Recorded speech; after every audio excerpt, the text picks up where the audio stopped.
Vous vous êtes déjà demandé comment vieillissent les voitures électriques? Peut-on avoir confiance dans un véhicule d'occasion?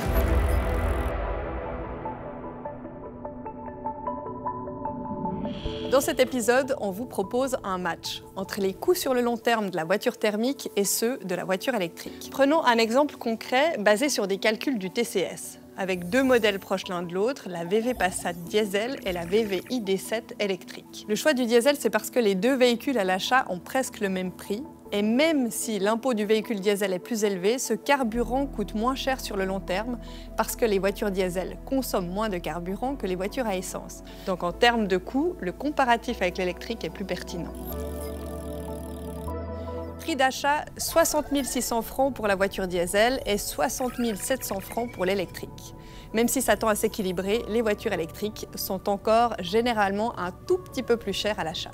Prix de l'installation de la borne de recharge. Ça, c'est un coût en plus pour la voiture électrique. Dans notre exemple, 2 500 francs.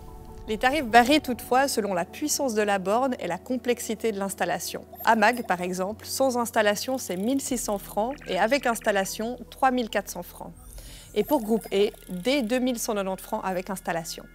Selon le TCS, dans l'exemple donné, l'infrastructure de recharge est rentabilisée après 2 à 4 ans.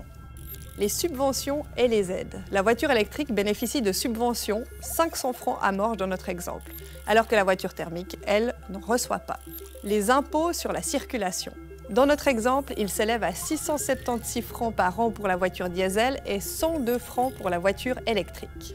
À noter toutefois que, comme pour les subventions et les aides, les impôts sur la circulation sont différents selon les cantons et les communes. Maintenant, le coût de l'entretien. Les véhicules électriques ont besoin de moins d'entretien grâce à un nombre réduit de pièces mécaniques. Si on prend nos deux véhicules, c'est environ 7 centimes par kilomètre pour la voiture thermique et 4 centimes pour la voiture électrique. Concernant les assurances, l'avantage revient à nouveau à la voiture électrique. Selon le site Comparis, les conducteurs de voitures électriques économisent jusqu'à 22% sur leur facture d'assurance par rapport aux conducteurs de voitures thermiques. Et finalement, les coûts énergétiques pour 100 km. À l'usage, la voiture électrique est moins chère, mais les coûts peuvent beaucoup changer en fonction du lieu et de la vitesse de recharge.